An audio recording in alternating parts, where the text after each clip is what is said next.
Paz e graça para você ligado nessa emissora. Começamos agora o seu programa de reflexão, entrevistas e debates de todas as noites. Hoje, naquele formato com tempos definidos para perguntas, respostas e comentários.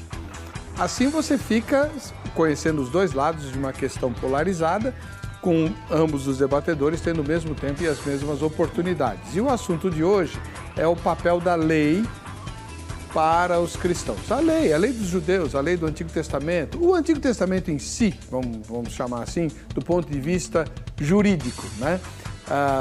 Uma das grandes discussões do Senhor Jesus com os escribas, fariseus e outros membros do judaísmo do seu tempo era justamente a questão da lei. E essa discussão perpetuou-se ao longo do tempo. Para alguns, Cristo cumpriu a lei e a lei acabou na cruz do Calvário. Ela não tem mais relevância, ela não tem mais papel nenhum a desempenhar de forma importante, né? Que não seja só informativa, para a vida cristã. O cristão não precisa se preocupar com a lei acabou na cruz. Para outros grupos não é bem assim. Afinal de contas, aquilo que nós chamamos de lei é o Antigo Testamento, é Bíblia. Aliás, bem maior do que o Novo Testamento. Por que nós usamos a Bíblia do Antigo Testamento se ela não tem mais validade para nós, se não há relevância para nós? Devíamos ficar só com o Novo Testamento. Então, afinal de contas, qual é o papel da lei para o cristão? Ela foi ou não cumprida e cravada na cruz? Quem usa a expressão a lei foi cravada na cruz, quer dizer que ela foi totalmente cumprida e não tem mais necessidade de nós a observarmos. É assim que a Bíblia ensina? Qual a sua resposta e por quê? Está no ar o Vejam Só.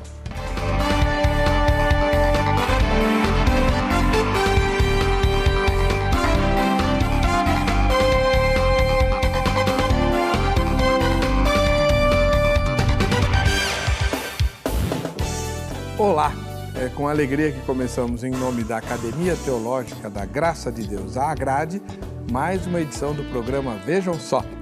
E hoje, mais uma vez, contamos com uma dupla que está se esmerando aqui como debatedores de temas espinhosos, né?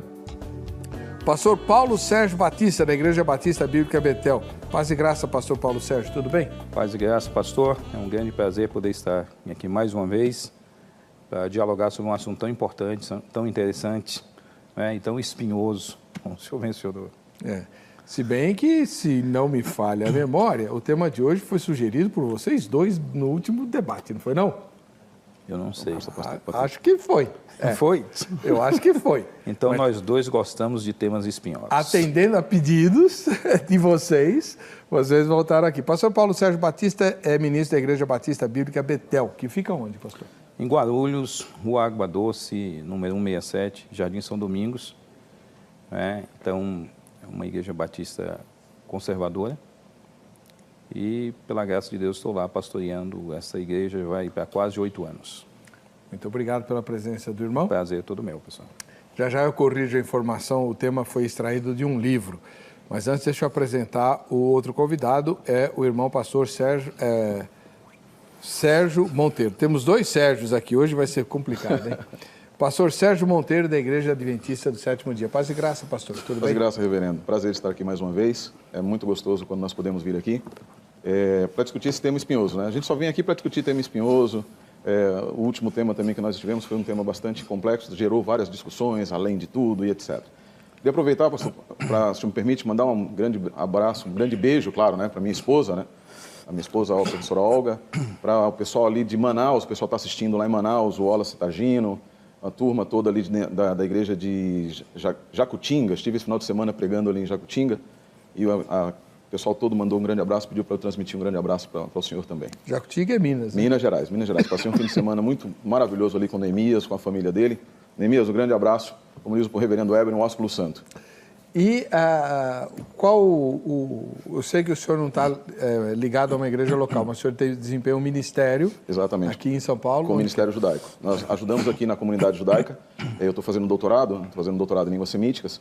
e eu auxilio aqui. Quando eu estou aqui em São Paulo, a gente está aqui no ministério chamado Bet Benedizion, que é uma plataforma de diálogo que a Igreja Adventista tem com a comunidade judaica. Nós temos aqui no Brasil 7, Campinas, São Paulo, Rio, Manaus, Belo Horizonte, Florianópolis e Curitiba. E no mundo inteiro são aproximadamente 70 comunidades também, onde pessoas de ascendência judaica, eu sou de ascendência judaica, pessoas de ascendência judaica têm um lugar onde elas podem adorar, podem vir e continuar a tradição dos pais, a forma de adoração judaica e entender quem é Jesus, entender quem é Jesus também. Amém. Seja bem-vindo. Muito obrigado. O tema de hoje foi extraído de um dos capítulos do livro do pastor Leandro Quadros, que é ministro na Mira da Verdade, né? Que é o nome do programa do pastor Leandro Quadros na TV Novo Tempo. Ele que também é ministro da Igreja Adventista do Sétimo Dia, aliás, um ósculo santo para ele, pela contribuição que nos deu para o tema. E aí vocês dois foram escolhidos para discutir esse assunto, tá bom? E você vai conhecer um pouquinho melhor assistindo agora a matéria preparada pelo nosso querido Zeca. Vejam só. A divindade de Cristo e toda a sua obra redentora é tema pacífico dentro da teologia, correto? Bom, falando assim, de maneira bem geral, deveria ser. Mas sabemos que dentro do tema redenção existem várias particularidades que muitas vezes separam os estudiosos. Hoje mesmo, iremos debater uma questão muito intrigante que o apóstolo Paulo, ao escrever aos Colossenses, disse, mas que, ao que tudo indica, não está fechada pelos estudiosos da teologia. A nossa pergunta é muito simples. A lei foi cravada na cruz? Para buscar essa resposta, vamos ler o texto base para o nosso estudo. Está lá na carta de Paulo aos Colossenses, capítulo 2, versículo 14. Tendo cancelado o escrito de dívida, que era contra nós e que constava de ordenanças, o qual nos era prejudicial, removeu-o inteiramente, encravando-o na cruz. O que o apóstolo Paulo falou? Que a dívida foi cravada na cruz ou a própria lei? Para darmos o nosso primeiro passo, vamos entender qual era o contexto. Os cristãos a quem Paulo endereça esta carta estavam lutando contra uma forma de filosofia judaica muito influenciada pela cultura grega, que considerava os cristãos ainda vulneráveis às forças espirituais. Pensava-se que estas forças precisavam ser aplacadas através de veneração, através de algum tipo de restrição na comida e bebida, e pela honra dado a certos dias prescritos na lei cerimonial do Antigo Testamento. A epístola tem o propósito de ajudar os cristãos a entender que para ganharem a aceitação perante Deus, eles precisam somente de Cristo. Deus já os aceitou em virtude de sua união com Cristo na sua morte e ressurreição. Feita essa contextualização, vamos para algumas interpretações. Primeiro, temos um grupo que afirma que Paulo fala que Deus eliminou completamente o documento com as suas exigências legais. Como isso aconteceu? Cravando-o na cruz. Deus anulou a lei quando seu filho lhe satisfez as exigências de perfeita obediência, levou sua maldição e cumpriu suas sombras, coisas e cerimônias. A lei foi pregada na cruz com Jesus e morreu quando ele morreu. Para outros, o que Cristo saldou e aboliu na cruz foi a nossa dívida para com a lei de Deus, e não a lei em si. Graças à morte substitutiva de Jesus, essa dívida foi cravada na cruz. Por seu sacrifício, ele abriu a porta da salvação para todos aqueles que quiserem entrar. Agora sim, o debate está preparado. Já sabemos e conhecemos o contexto do nosso texto base. Vimos também o que cada um dos lados pensa sobre a questão. Agora, meu amigo, fique ligado, porque o Vejam Só de hoje está apenas começando. Muito bem. Hoje o debate é naquele formato chamado de, que a gente chama, né, de presidencial, porque é mais ou menos inspirado nos debates dos políticos, né? em que o tempo é definido para dar tempo igual para todo mundo e tal. E a regra é que o pastor mais antigo comece o debate. E conosco está o pastor Paulo Sérgio Batista, da Igreja Batista Bíblica Betel. Ele é um pouquinho mais velho que o pastor Sérgio Monteiro, da Igreja Adventista do Sétimo Dia. Então é o pastor Paulo Sérgio que vai começar. Ele não vai fazer nenhuma pergunta agora, as perguntas vão ser feitas no próximo bloco, mas ele vai ter um tempinho para explicar qual a posição que ele vai defender com suas perguntas e respostas. Ok. A posição que eu pretendo defender é a posição que está aqui dentro do texto que foi escolhido, né? Que deixa bem claro que, tendo cancelado o escrito de dívida que era contra nós e que constava de ordenanças, o qual nos era prejudicial, removeu inteiramente, encravando-o na cruz, e despojando os principados e potestades, publicamente os expôs ao desprezo, triunfando deles na cruz.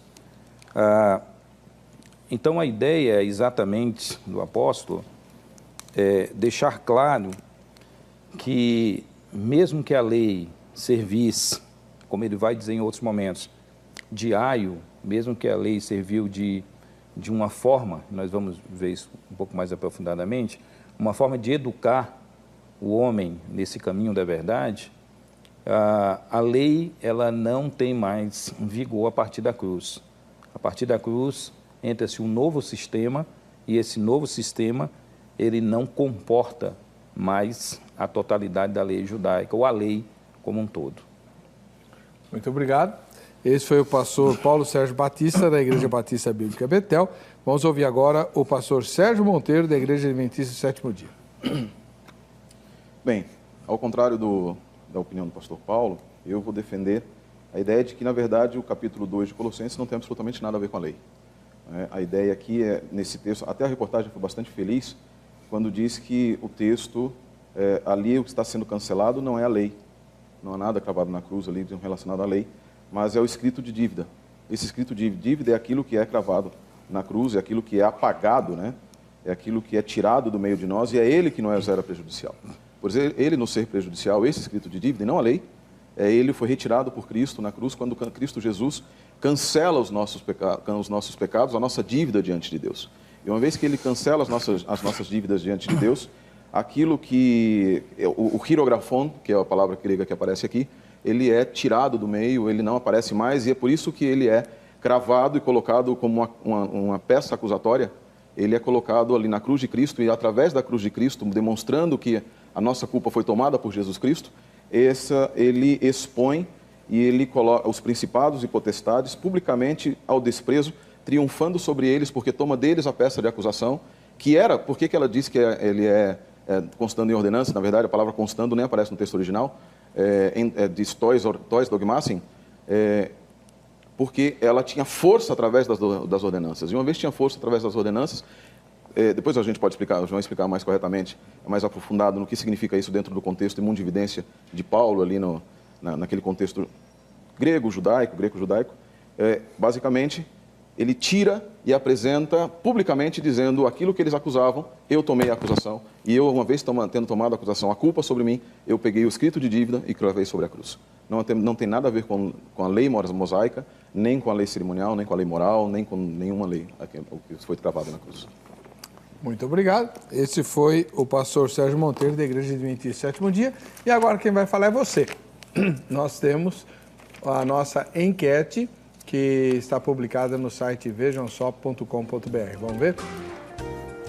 A lei terminou na cruz? Primeira resposta. Sim, pois o fim da lei é Cristo. Aliás, está escrito na Bíblia, né? Segunda resposta. Não, pois Cristo nos deu exemplo, cumprindo a lei. Aliás, também está escrito na Bíblia. Terceira resposta. Não sei ou nenhuma das anteriores. Vote na enquete e você estará participando do sorteio que a Agrade vai fazer no final dessa edição. E olha o presente que você vai concorrer, dá uma olhada. Tá aqui, ó. Mais uma vez a Agrade vem com uma cópia do vídeo Muito Mais Que um Sonho, que são relatos verídicos de pessoas do mundo não cristão que sonham com Jesus e Jesus revela a essas pessoas um jeito de entrar em contato com a igreja e obter o evangelho e ser salvo. São relatos verídicos do mundo da Janela 1040.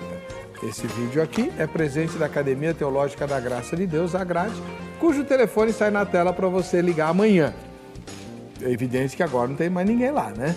Mas amanhã, no horário comercial, eles estão à sua disposição para atender você. 0 Operadora 11 3115 0819. 0 Operadora 11 3115 0819 é o telefone da Academia Teológica da Graça de Deus. Se informe a respeito das muitas oportunidades de servir ao Senhor e estudar com irmãos e irmãs de todas as outras denominações, né?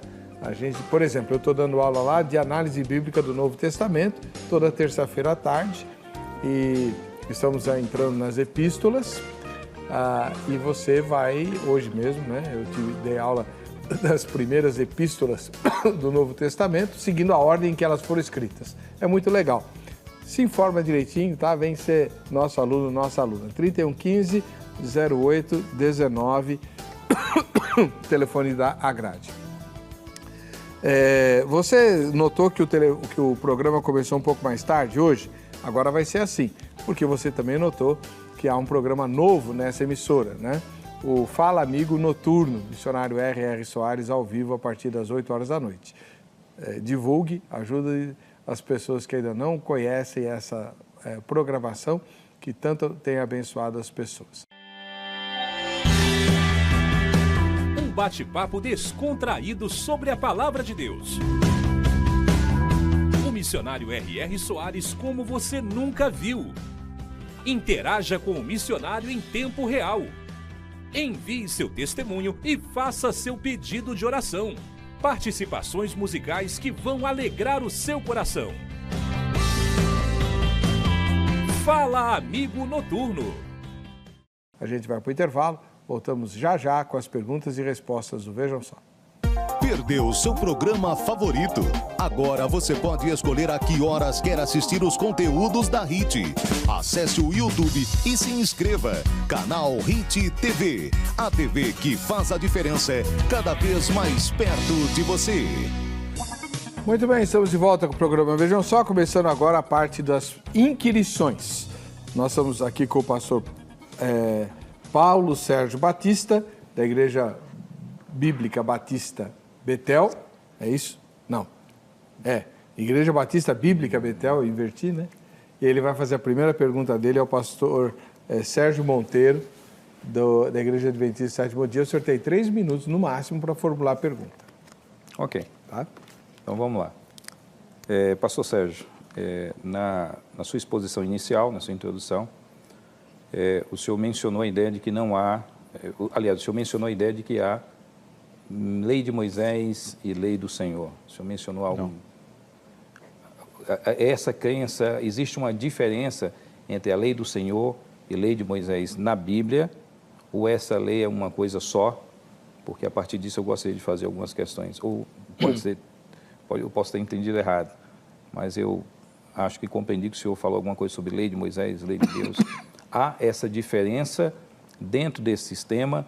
O senhor, por exemplo, defende a ideia de que essa lei de Moisés foi cumprida, mas tem a lei do Senhor que é permanente, ou o senhor entende tudo isso como um todo permanente, que se alguma coisa deveria ser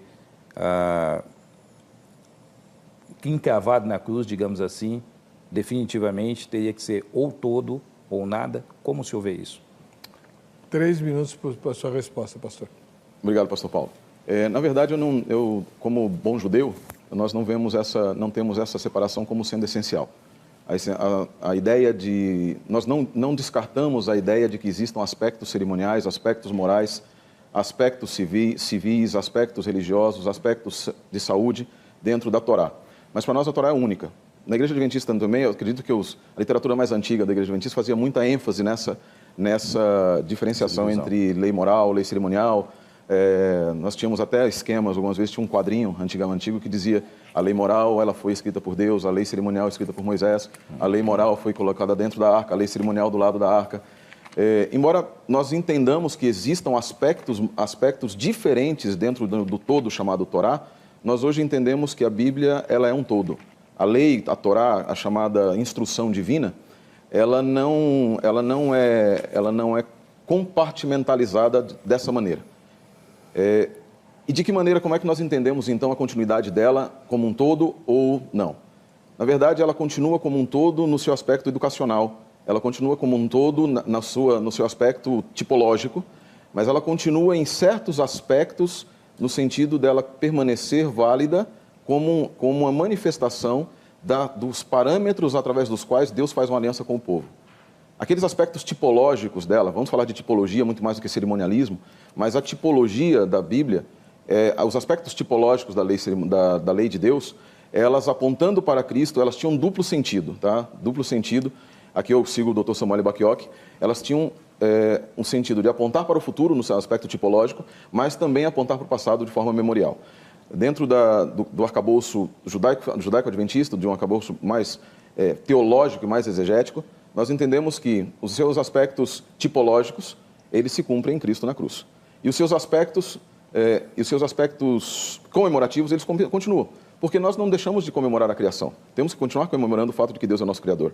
Não deixamos de comemorar, e aí, através disso, eu tenho certeza que nós vamos chegar no sábado, ali depois de Colossenses 2,16, quase certeza. Né? Mas nós entendemos que os aspectos de memorial, eles continuam, no sentido de que eles nos apontam para a realidade de um Deus que é Criador, é Redentor, e não apenas no sábado, mas na Páscoa, em todos os outros aspectos, em todos os outros chamados sábados anuais, festas anuais. Dessa maneira, nós entendemos a Torá como um todo, nós entendemos que a lei de Jesus e nem os apóstolos do Novo Testamento, eles estão ansiosos em compartimentalizar, dizendo a lei de Moisés é ruim, a lei de Deus é boa. Moisés é um instrumento de Deus, de modo que a origem de toda a lei é Deus. A origem de tudo é Deus. A continuidade desse todo depende de qual a sua função. De qual a sua função? Apontar para Cristo, ela encontra o seu cumprimento em Cristo. Não dá para ser superior do que apontar a Cristo, né? Mas assim, ela tem um aspecto não apenas tipológico, ela continua após a morte de Cristo. Muito obrigado. Pastor Paulo Sérgio, seus comentários em 3 minutos também. Eu concordo em parte com o que o pastor fala. Eu tenho visto que, inclusive, essa tem sido a opinião de alguns pastores adventistas mais recentes, né? Uma visão mais revisionista de algumas questões teológicas, eu acho isso interessante. Mas nós concordamos, o pastor falou de uma unidade, eu concordo, nunca tinha visto, por exemplo, um pastor adventista admitir que não existe só ordenanças morais e cerimoniais, mas muito mais do que isso. Nós temos ordenanças dietéticas, civis, né? E um conjunto de ordenanças que não cabem só nessa divisão dupla, né? de moral ou cerimonial. Mas quando o senhor fala da lei como sendo um parâmetro, e eu concordo na lei como sendo um parâmetro, quando o senhor menciona a questão tipológica, no sentido de que, e isso está muito claro no livro de Hebreus, né? O que essa lei, ela permanece em vigor, a lei de Moisés, ela continua nesse vigor, porque quando o senhor menciona isso, parece que o senhor reduz a lei, a questão desses parâmetros tipológicos, mas não fica claro aquilo que já não cabe mais, né? E essa é a questão a grande pergunta que eu fiz no início, era isso. Se a lei é um todo, ela é um todo, admitir essa lei dentro desses parâmetros tipológicos e tal, concordo 100%. Mas admitir que ela permanece, que ela dá continuidade, mesmo após a cruz, ou mesmo após o sacrifício de Cristo, acaba criando uma tensão com outros livros, como o próprio livro de Hebreus, como a ideia sacrificial, como a ideia sacerdotal, como a ideia do papel do sumo sacerdote, do animal do sacrifício. Quer dizer, toda essa tipologia, né, que está em Cristo, e que, como deveria ser visto apenas de forma simbólica agora, algo que passa ou algo que permanece, porque se a lei tinha isso como centro, o sacrifício era um sistema, o sistema sacerdotal era o centro dessa discussão mosaica, não é? O sistema sacerdotal, sacrificial, fazia parte do centro dessa lei. Como eu posso manter essa lei em vigor e tirar o sistema essencial e transformá-lo, reduzi-lo apenas a uma tipologia? Porque depois eu queria até comentar sobre o texto de Colossenses que fala sobre os sábados. Tá bom. Bom, agora é a vez do pastor Sérgio Monteiro fazer a primeira pergunta dele. Pastor, eu vou depois, o senhor me repete a pergunta que o senhor fez agora no final, okay, para eu poder responder.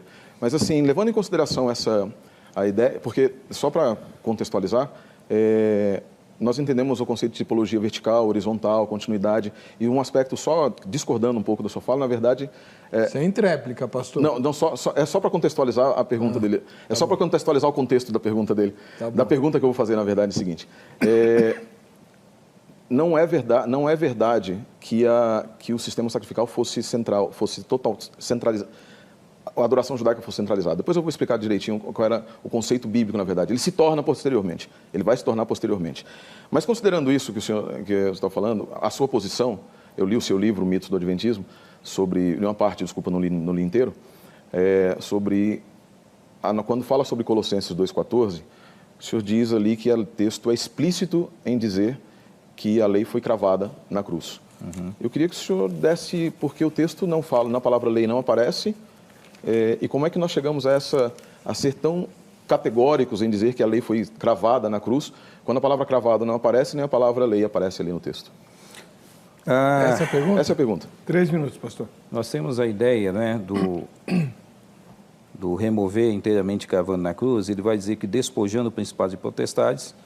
E aí, como consequência desse encavar, né, do que ele está mencionando aqui, ele vai colocar a questão que está no verso 16: ninguém, pois, vos julgue por causa de comida, bebida, ou festas, ou luas novas, ou sábados, porque tudo isso tem sido sombra das coisas que haviam de vir, porém o corpo é de Cristo. Então eu entendo, a partir dessa explicação, que ele está tratando sobre a lei. Eu concordo que existia todo inclusive nós não podemos desassociar a questão de encavar com a questão de sacrifício, com a questão de Gálatas 4:4, que diz que Jesus nasce, vive e morre debaixo da lei, ou seja, esse sistema da lei, ele não tem mais continuidade após a morte, né, de Cristo.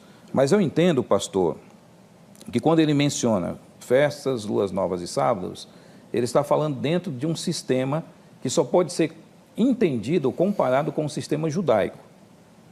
Porque mesmo que a Epístola aos Colossenses, como eu tenho visto alguns comentaristas adventistas falando do contexto gnóstico da discussão, né, que é uma tendência hoje, não só... Porque antes se tratava a questão, sábados, dias de festas anuais, luas novas, mensais e sábados semanais. Né?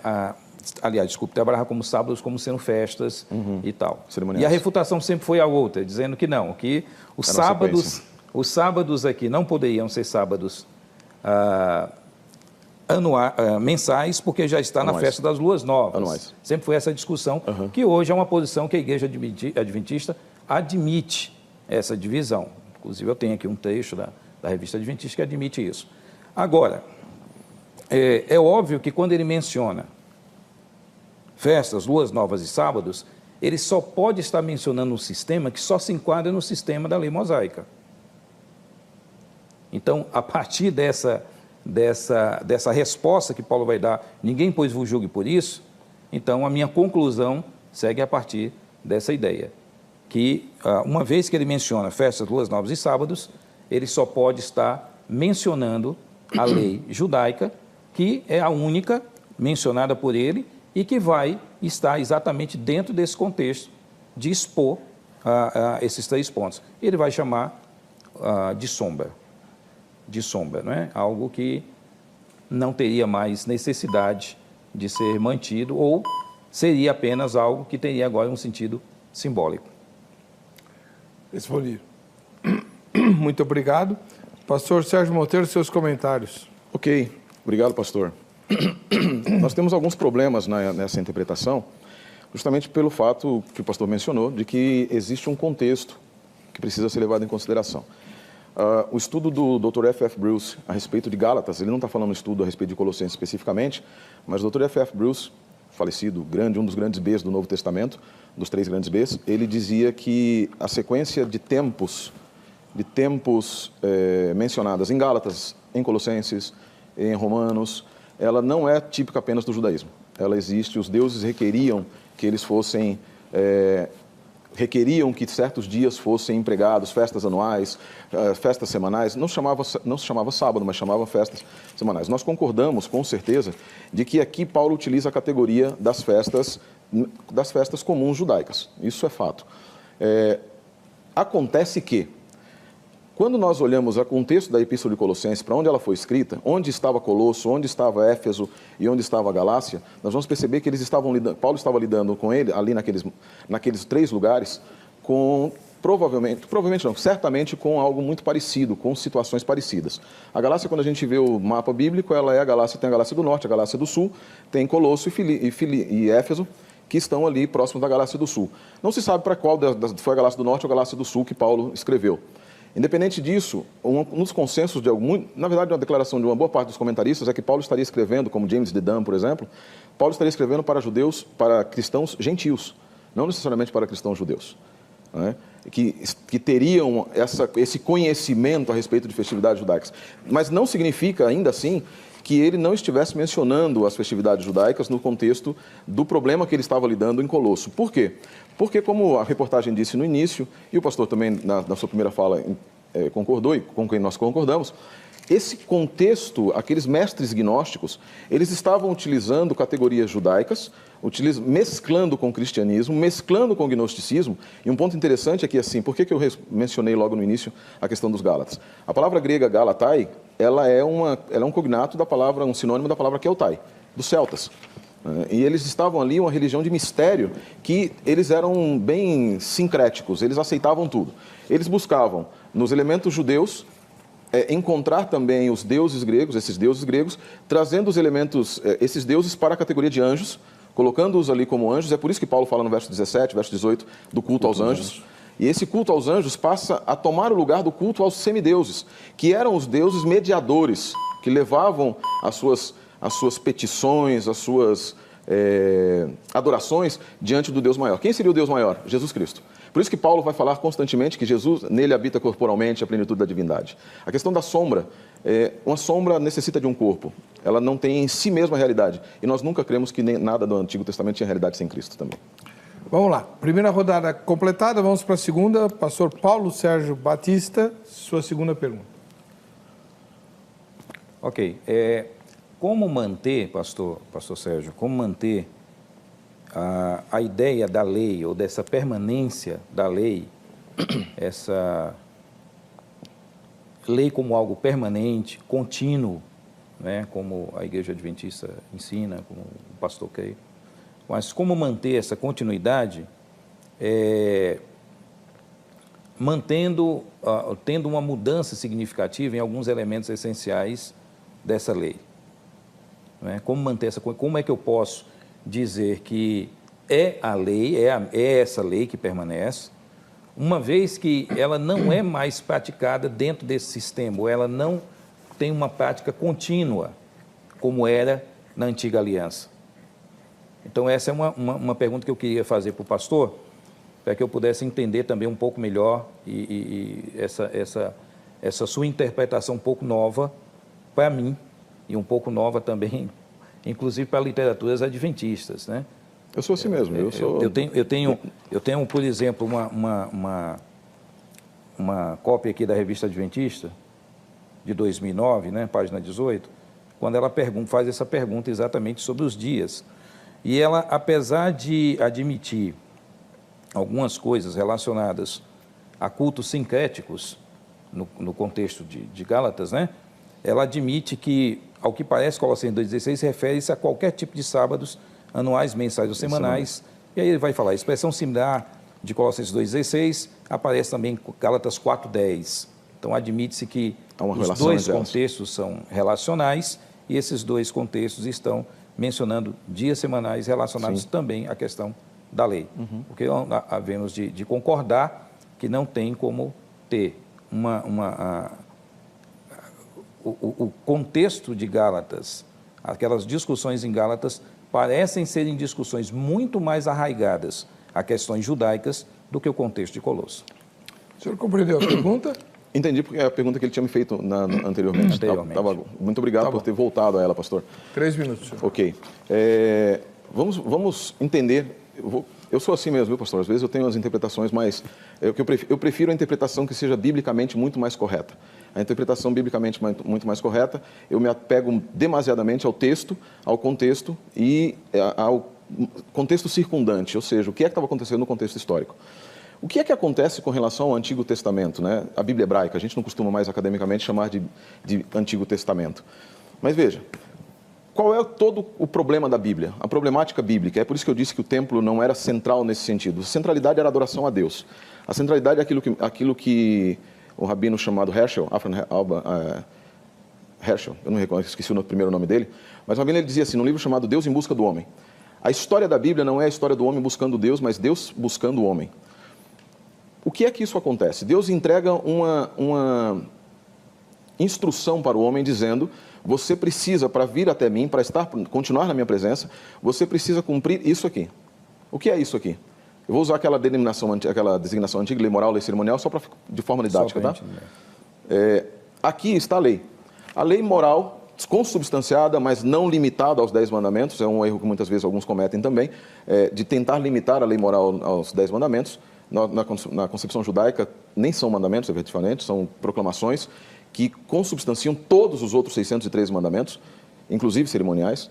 Quando você olha para ele aqui, ali está a declaração da grandiosidade e do caráter de Deus. A primeira palavra no hebraico, anohi, dos 10 mandamentos, do pronunciamento de Êxodo 20, ela é interpretada no Talmud, Shabbat 105, interpretada como sendo a declaração, diz, Ananafshi ketiv yeti, que é, estou escrevendo a minha alma e entrego a vocês, no sentido de que Deus está escrevendo o seu caráter. Ou seja, esse mandamento é o caráter de Deus.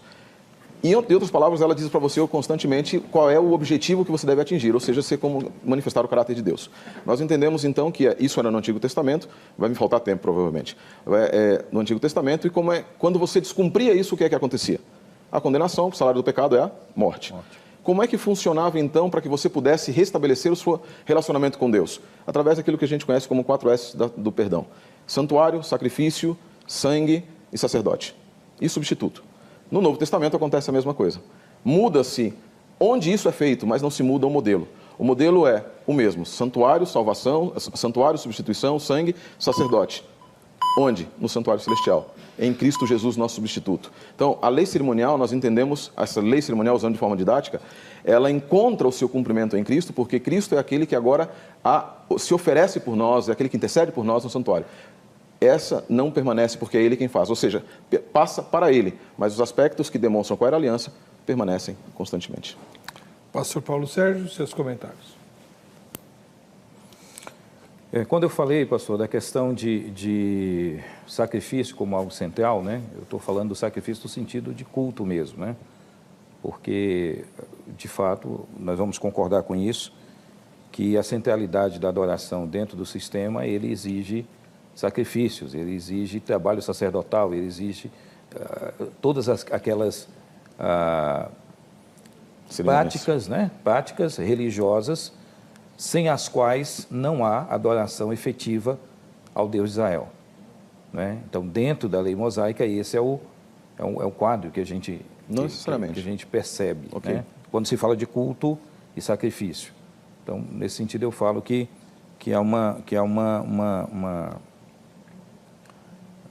é essa efetividade da lei. Agora, uma coisa que o pastor mencionou, né? Eu fiz a pergunta, e não ficou muito bem claro, é exatamente essa questão do pastor.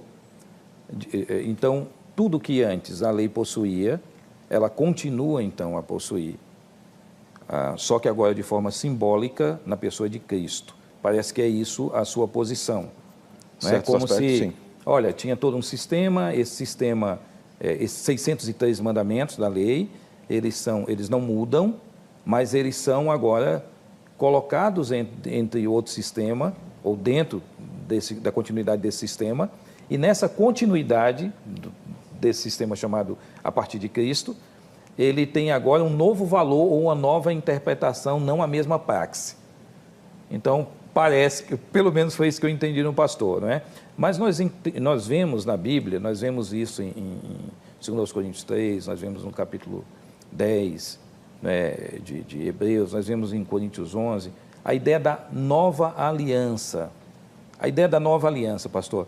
A minha pergunta a minha questão, que às vezes eu estou querendo fazer pergunta na hora que não é fazer pergunta, mas a minha ideia é essa, é como ainda se tem como só uma reorganização de algo.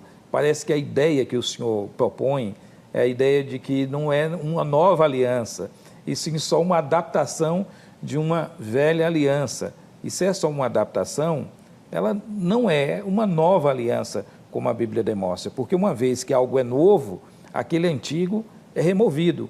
E eu concordo com o senhor naquilo que o senhor mencionou lá no início da nossa fala, da sua fala, né? Quando o senhor disse que acredita sim que algumas coisas são mantidas, muitas dessas coisas são mantidas, não é?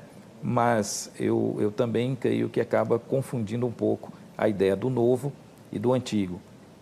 Será que não existe o antigo? Bom, não há tempo para mais uma pergunta, ela vai ficar para o próximo bloco, mas eu tenho um recado importante para você. Eu tenho certeza que você já deve ter percebido, né, que há muitas mudanças acontecendo na educação do país. Isso é notório. O Ministério da Educação está fazendo tudo do jeito certo. O que eu quero dizer com isso? Eles estão ouvindo especialistas e perguntando a opinião dos interessados, buscando o interesse da maioria. Tem alguns exemplos. As mudanças no novo ensino médio, por exemplo, foram feitas assim, ouvindo as pessoas, ouvindo a população. E o resultado está aí. 75% dos brasileiros aprovaram as mudanças. Com o Enem, aconteceu a mesma coisa. O MEC fez uma consulta pública com mais de 600 mil participações e os estudantes decidiram que, de agora em diante, as provas serão em 2 domingos. Não era assim. O ensino básico vai ganhar uma base nacional curricular que vai definir os conteúdos essenciais que os alunos precisam aprender. E sabe como é que essa base foi construída? Com mais de 12 milhões de participações. Isso tudo representa o começo de uma grande mudança. E conheça todas as outras melhorias na educação consultando o site do MEC, mec.gov.br. Perdeu seu programa favorito? Agora você pode escolher a que horas quer assistir os conteúdos da HIT. Acesse o YouTube e se inscreva. Canal HIT TV. A TV que faz a diferença cada vez mais perto de você. Começando o derradeiro bloco do programa Vejam Só, hoje discutindo se a lei foi ou não cravada na cruz do Calvário, se é isso que o texto de Colossenses 2,14 diz. Pastor Sérgio Monteiro, da Igreja Adventista do Sétimo Dia, vai fazer a segunda pergunta dele. Ok, pastor. Para a gente entender o texto ali, o texto fala especificamente de que o que foi cravado na cruz era algo contra nós, algo que era contrário a nós. Ele usa uma expressão enfática, 2 vezes ele diz que era contrário, e que ele era contra nós e era prejudicial. Tá? Logo no verso 14, estou lendo aqui na Bíblia normal, tendo cancelado o escrito de dívida, que era contra nós e que constava em ordenanças, como está na sua Bíblia também, o qual nos era prejudicial, removeu inteiramente, cravando-o na cruz. Eu queria te perguntar, dentro desse contexto, dessa ideia de que isso daqui seria a lei, como é que nós podemos entender a lei como sendo contrária a nós? Quando o próprio Paulo fala que ela é santa, boa, justa e boa, quando o Deuteronômio 4, 5 a 9 diz que ela é vida, e vários outros textos vão dizer a mesma coisa. De que maneira que nós podemos interpretar corretamente esse texto, aplicando a lei como um todo, sem querer diferenciar as leis aqui, mas aplicando como um todo, levando em consideração textos que falam que ela seria boa, de que forma a lei é contrária a nós? 3 minutos, pastor. De que forma a lei é contrária a nós dentro desse contexto de que a lei é boa em alguns aspectos, né? Pastor Sérgio, a Bíblia, se você vai perceber isso em todo o Novo Testamento, você vai ver muitos trechos onde nós temos a seguinte ideia. Primeiro, quando há uma revelação da verdade de Deus na Bíblia, o parâmetro que Paulo vai usar, o que os escritores bíblicos vão usar, para se ter ideia de princípios os quais Deus revela e determina, sem dúvida nenhuma é a lei. Mas não temos como negar isso. Nós percebemos, por exemplo, que antes da lei, lá no capítulo 2, aliás, no capítulo 5, né, da primeira carta de Paulo aos Coríntios, quando ele fala que antes de Moisés, ele menciona a questão do pecado, já há pecado, né? Antes da lei, ou até a lei já havia esse pecado. Então, mas esse pecado não é levado em conta quando não existe lei.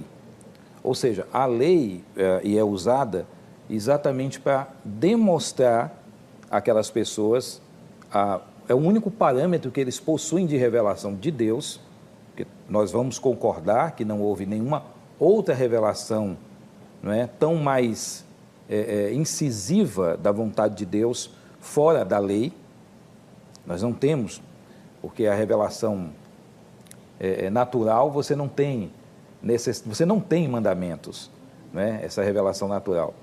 E aí, quando nós temos essa revelação através do pacto da lei, nós temos sim ali ordenanças que nos ajudam a entender melhor a mente de Deus e o que Deus quer, a sua santidade, a ideia da sua pureza, a ideia de tudo aquilo que Ele exige do homem. Não só se revela ao homem, mas o que Ele exige que ele realize. Então, é nesse aspecto que a lei é mencionada, por ser o único parâmetro. Paulo, o mesmo Paulo que vai citar alguns desses, vastamente a lei dessa forma, ele vai mencionar, às vezes, a lei, demonstrando, por exemplo, quando ele menciona a questão do não atarás a boca do boi que pisa o grão, que não é um texto relacionado a decálogo e nada disso, e ele pega aquele princípio e diz, mas a lei declara isso, mas não declara por nós, ele diz efetivamente por nós que isso foi escrito. Então ele se inclui dentro daquilo e não só aquele outro sistema do qual teria passado, mas ele se inclui dentro desse sistema usando a lei como esse parâmetro, a lei como aio. Então, na minha opinião, pastor, esse uso da lei é o uso pedagógico da demonstração dessa revelação de Deus, da doutrina de Deus, daquilo que Deus queria demonstrar ao homem para que o homem tivesse um parâmetro. Uma coisa que nós não podemos esquecer é que o Novo Testamento ele é escrito num período de transição. A revelação completa só é dada no final, lá por volta do ano 100, quando essa revelação toda é dada. Muito bem. Pastor Sérgio Monteiro, seus comentários. Ok. Eu fiz a pergunta por uma razão. Embora eu não creia que ali esteja nenhum tipo de... que a lei aqui não seja lei, aqui está falando do escrito de dívida, porque no meio... geralmente, quando se tem essa discussão, no meio religioso, se fala de que a lei é contrária, mas não se consegue entender de que forma era contrária. A pergunta, geralmente a questão está relacionada com o sábado. O sábado é contrário, né? Mas o não matarás não é contrário, qualquer outro dos mandamentos não se aplica o mesmo princípio. Não é essa a posição do pastor Paulo, eu sei, no livro dele não é essa a posição que ele está levando em consideração. Eu queria, retornando ao texto, tentar entender efetivamente o que o texto está falando no contexto, no sentido de que ele não está falando de lei. A expressão que hierografon, que aparece aqui, ela só aparece no Novo Testamento aqui. Em nenhum outro lugar do Novo Testamento ela aparece. Nem na Septuaginta. Ela não aparece no contexto bíblico mais. Mas ela aparece em um contexto judicial dentro do Apocalipse de Elias. Num livro apócrifo chamado Apocalipse de Elias. Lá vou eu de novo, reverendo, aquele monte de coisa que eu fico citando, etc., que o pessoal às vezes confunde. Tem um artigo meu lá no academia.edu, em que eu falo sobre o uso das tradições judaicas, como o Novo Testamento se beneficia, explicando inclusive aquela questão do ligado e desligado, que teve um outro debate há um tempo atrás aqui, dentro do contexto judaico. Dentro da mentalidade judaica, quando um judeu lia esse texto, ele não ligava com a lei. Ele não ligava com a lei. O que ele ligava aqui era com o fato de que havia um escrito de dívida, uma dívida que ele tinha para com Deus. No judaísmo do segundo templo, a relação entre Deus e o homem era vista como débito. Eu tenho um débito para com Deus. Não é a lei. Eu tenho um débito para com Deus porque eu não consigo cumprir o que a lei diz. As determinações de Deus, eu não ando segundo a halahá. Não ando segundo os preceitos divinos, e não no sentido legal, mas no sentido de instrução. Deus é uma instrução. Torá vem do termo que quer dizer de instruir. E ele, assim, Deus quer ser meu instrutor, eu não aceito. E por causa disso, a minha relação com Deus é quebrada. Dessa forma, eu tenho um débito com ele. Quando eu tenho esse débito com Deus, telespectador, o que acontece é que é preciso que seja pagado. De que forma? Por pagar. De que maneira foi pago? Por Cristo na cruz do Calvário. Nenhum débito pode ter sido pago de outra maneira para com Deus. E numa das orações judaicas, chamada Avinu Malkeinu, todos os anos no Yom Kippur, agora no dia 30 de setembro, por exemplo, que é o Yom Kippur, do ano de 5.778, se vai pedir exatamente, Senhor, apaga, ó Deus, o documento que é contra mim, que contém os meus pecados. No Apocalipse de Elias, em contextos judaicos antigos, o que acontece havia um anjo no Apocalipse de Elias, e Elias sobe e ele vê um anjo dentro de uma corte celestial. E essa corte, ali está escrito, ali ele está com um hierografon, constante também com dogmassing. O que são dogmassing? Dogmassing, o pastor falou corretamente, na verdade não tem a ver com a lei em si, mas com interpretações incorretas da lei, ou estatutos que estão relacionados com a lei, aí sim, relacionados com a lei. O que está escrito ali no hierografon é, você transgrediu e o que você transgrediu. E é isso que é cravado na cruz. Muito obrigado, pastor. Pastor Paulo Sérgio Batista, sua última pergunta. Minha pergunta, pastor, sairia um pouco do texto que eu continuo pela citação de festas, luas novas e sábados, né, entendendo que é uma referência a essa aproximação do sistema judaico, mas o pastor acabou não me respondendo a questão do como é o novo se não é mais a mesma coisa, não é? Como é que eu tenho um novo sistema e esse novo sistema é a continuação e eu só transformo algumas coisas em sombra. Tem um texto, o pastor conhece muito bem, com certeza, que é o texto de Coríntios, capítulo 2, aliás, capítulo 3, segundo aos Coríntios 3, né? Quando Paulo diz que nos habilitou para sermos ministros, versículo 6, o qual nos habilitou para sermos ministros de uma nova aliança, não da letra, mas do Espírito, porque a letra mata, mas o Espírito vivifica. E se o ministério de morte, ele vai chamar ministério de morte, gravado com letras em pedras, não é? E a única parte da lei escrita com letras em pedra que nós vemos no relato bíblico é o decálogo, enfim, que é a representação desse início da lei. Se revestiu de glória a ponto de os filhos de Israel não poderem fitar a face de Moisés por causa da glória do seu rosto, ainda que desvanecente, como não será de maior glória o ministério do Espírito?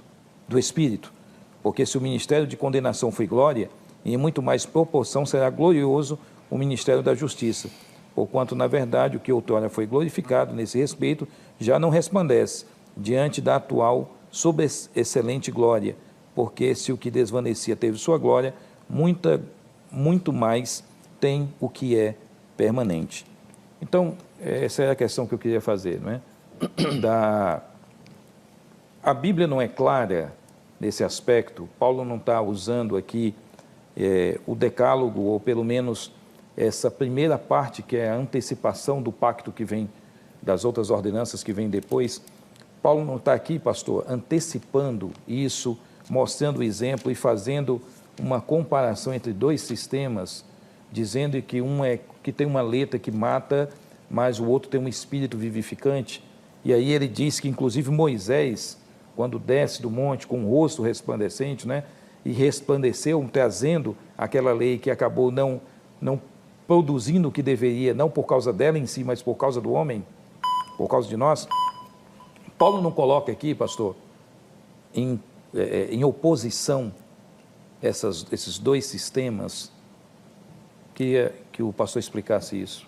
3 minutos, pastor. Paulo coloca, sim, em oposição os dois sistemas, mas a interpretação que existia no seu tempo a respeito dos sistemas.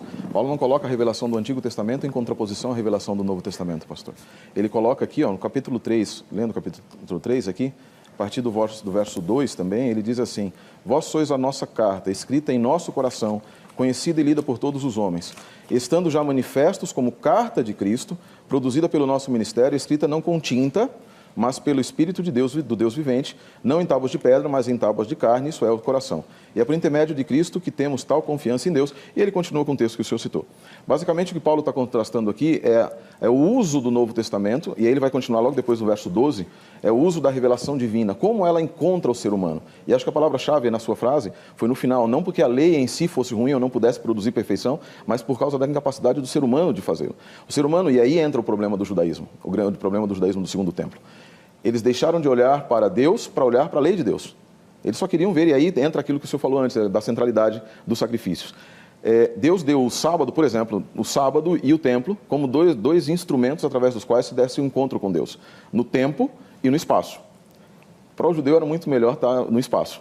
Tanto que no momento, Deus queria que eles entendessem que mesmo que não houvesse o espaço do encontro, haveria o tempo do encontro. E o judeu do segundo templo, ele quando não tem mais o templo, ele se desvanece. Ele para a religiosidade. Ele começa a olhar aquilo como sendo um símbolo de que tudo havia terminado. É por isso que eles não conseguem entender a revelação de Jesus Cristo. Por isso que o judeu do segundo templo não consegue entender a revelação de Jesus Cristo, porque ele estava centralizado demais na lei. E esse é o problema que Paulo lida. Paulo não está dizendo que a lei fosse ruim, não é isso que ele fala, nem o que o senhor também diz, mas Paulo está dizendo que o seu uso pelo judeu daquele tempo era incorreto. A sua forma de entender, ele fala isso no verso 15. Mas até hoje, no tempo que Paulo estava escrevendo, quando é lido Moisés, o véu está posto sobre o coração deles. Em outras palavras, há dificuldade de entender. Não que a lei tivesse se passado, não era isso que Paulo estava querendo dizer, mas que a lei estava sendo utilizada de forma errada. Quando a gente fala por que do novo, da novidade, Paulo aqui está falando muito de carne, etc., da novidade, citando Jeremias 33, Jeremias 30 a 33, quando ele fala, vindo a tempo que fariam aliança com os vossos pais, convosco, não como fiz com vossos pais, mas uma aliança na qual as minhas leis estarão escritas no seu coração. A ideia de Deus, qual é a necessidade, por exemplo, de acrescentar a lei que Paulo fala em Gálatas? De acrescentar a lei. Porque o ser humano vai perdendo aquilo que Jacob Nelson fala, chama de era dourada do relacionamento para com Deus. Essa era dourada do relacionamento para com Deus, Deus falava e o ser humano entendia a revelação. A partir do momento que ele passa pela sua depravação, não vou falar de depravação natural, depravação total, mas depravação natural, ele passa a ter dificuldades de entender, Deus tem que dar a lei para que ela ficasse como um testemunho, edut, diante deles para dizer, vocês são pecadores, são pecadores. O antigo, não vai ter tempo para dizer, mas quando se faz a profecia a respeito de Jesus, diz que ele fortaleceria uma aliança para com muitos. O verbo que está escrito ali é fortalecer uma aliança. Muito bem, seus comentários, pastor. Então, pastor, eu entendo também a questão não de oposição, tá? Deixar bem claro isso. Eu entendo, por exemplo, quando Jesus diz que a lei e os profetas vigoraram até João, ele está dizendo também ali a ideia de que essa lei e os profetas é uma referência ao Mechri Yohanan, ao texto, ao sistema, ao Tanar. Ao Tanar. Então, quando ele faz essa menção, né, de que a lei e os profetas vigoraram até João, é óbvio que nós não estamos admitindo que não tenha mais sistema, ou que não tenha dom profético no novo pacto, ou a partir disso, ou depois de João, porque nós vemos em Atos, nós vemos em Coríntios, né? Então não é esse o sentido propriamente dito. Eu reconheço que existe uma ligação aí de completude com aquilo que o Antigo Testamento mencionava, né? Ele dá essa ideia, mas ao mesmo tempo Paulo ele é muito enfático em chamar essa aliança em si, não a prática, né? Uma leitura do texto sem muito observando o que está aqui, deixa bem claro que ele critica esse sistema, como se ele dissesse, esse sistema em si não é mais viável para conduzir ou aproximar o homem de Deus. Por quê? Não porque o sistema é ruim, mas porque o pacto da aliança, que era bilateral, foi manchado por vocês, quebrou.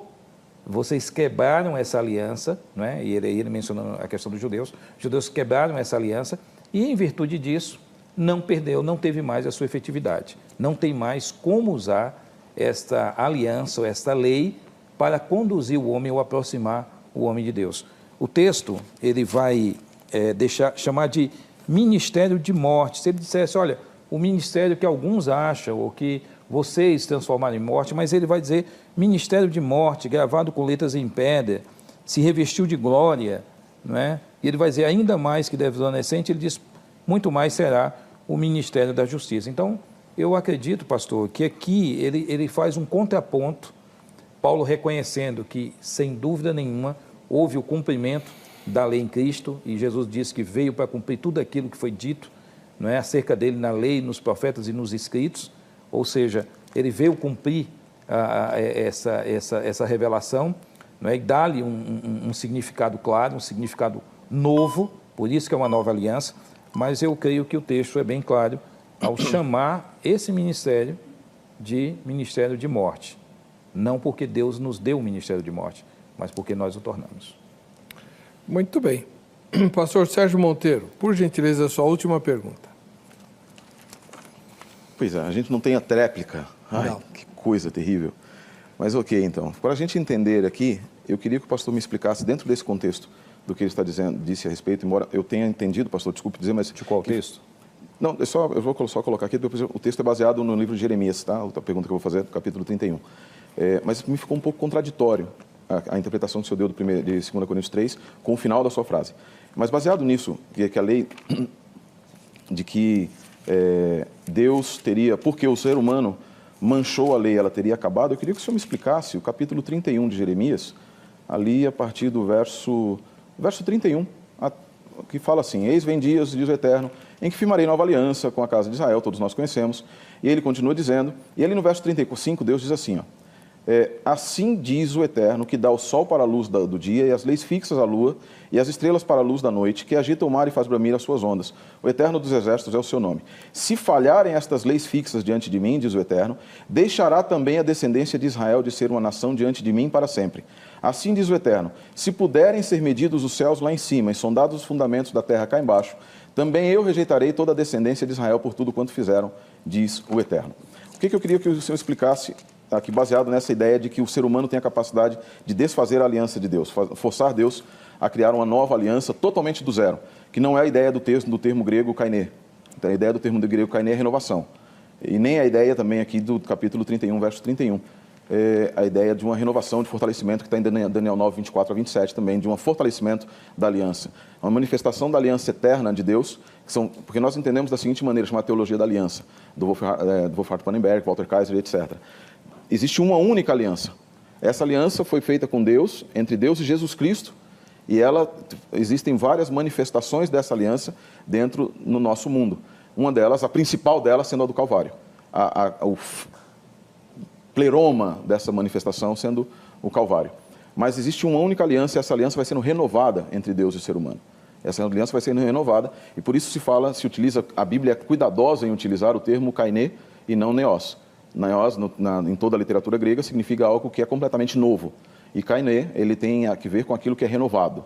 Aquilo que é renovado. Por isso é que ficariam algumas coisas do antigo e do novo. Só para exemplificar rapidamente, que eu não vou poder fazer isso, não vou poder te responder, não vai ter tempo, nem todos os mandamentos da lei do Antigo Testamento eram aplicados nem mesmo dentro do Antigo Testamento para todas as pessoas.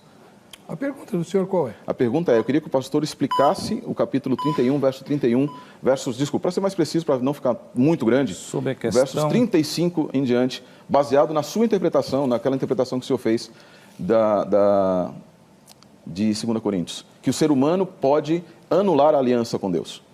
Ok. Eu não tenho dificuldade nenhuma com esse texto, pastor, da seguinte forma.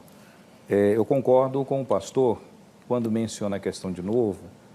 É óbvio, eu mencionei lá no início, né, a questão de que existe a lei como um parâmetro de revelação de Deus.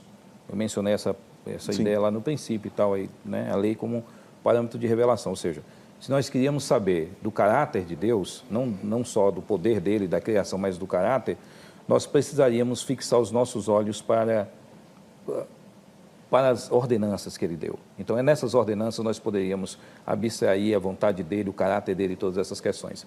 Então, quando eu falo de nova, pastor, eu não estou dizendo aqui, de forma alguma, que esta aliança, ela surgiu, eliminou todos os mandamentos, ordenanças, Se nós pegarmos, né, o Novo Testamento, você vai ver lá do Decálogo, você vai ver todas as ordenanças lá. Você vai discordar de mim, mas com exceção do sábado, de forma clara, você não vê o sábado de forma clara. Nem o primeiro, nem o segundo, nem o terceiro. Você não vê, mas você vai ver alguns mandamentos ali, alguns desses mandamentos sendo mencionados ali de uma forma muito comum. Agora, eu não tenho dificuldade nenhuma de entender isso, que uma vez que essa revelação foi dada, Jesus chegou, ele não disse que nada mais era aproveitado da nova aliança, ou que nada na nova aliança servia. Porque se nós aceitarmos isso, aí nós vamos ter o problema do porquê. Se nada serve, por que é mencionado? Porque é o parâmetro que se usa para a revelação de Deus. Agora, esse sistema novo, pastor, e esse sistema novo, quando ele, mesmo que não seja novo, no sentido que o pastor explicou bem, novo ou renovado, novo não no sentido de substituir, mas um sistema renovado, esse sistema renovado, sem dúvida nenhuma, ele necessita tirar ou mudar, ele muda totalmente a perspectiva de culto, por exemplo. A perspectiva de culto, né, que é uma dificuldade que nós temos até hoje de entender, e temos a ideia de igreja como lugar de culto, né, e muito da antiga aliança, muito desse aspecto que nós ainda temos na mente. Né? Esquecemos que nós, como povo, é que somos igreja, né, congregação, e que como indivíduo somos templo. Tá? Então eu não elimino isso, pastor, por isso que eu entendo muito bem que há uma renovação dessa aliança, mas nessa renovação dessa aliança, muitos elementos da aliança antiga caem e perdem o seu vigor e a sua praticidade. Pastor Sérgio Monteiro, seus comentários. Eu vi um teólogo adventista falando ali agora, viu? Pode ser um teólogo adventista falando agora. Exatamente, concordo 100% com a sua explicação. Porque Deus, quando escreve a aliança, ele efetivamente tira muitas coisas. Como eu disse lá na primeira fala, tudo aquilo que apontava para Cristo. Ele não tem necessidade mais. Não existe essa necessidade. Talvez num outro programa eu fosse discutir se o sábado aponta para Cristo, nesse sentido. Se ele tinha apenas função tipológica, e se ele tinha apenas função tipológica, que eu discordo, eu vejo ele também como função tipológica e também como função memorial, e nós entendemos que ele permanece por sua função memorial.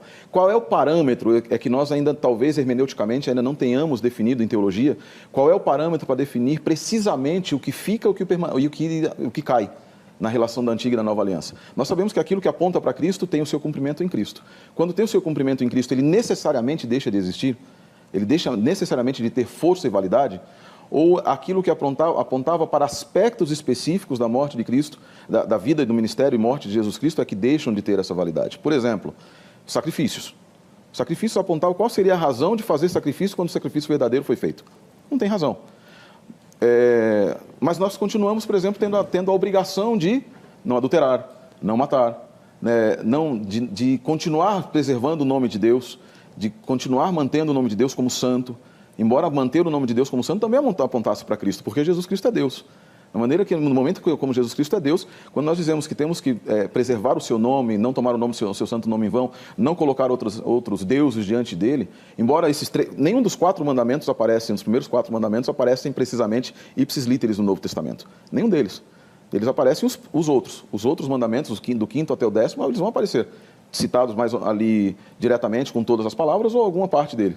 Mas os outros primeiros 4 para com Deus não aparecem por uma razão muito simples. Esse não era o problema do judeu.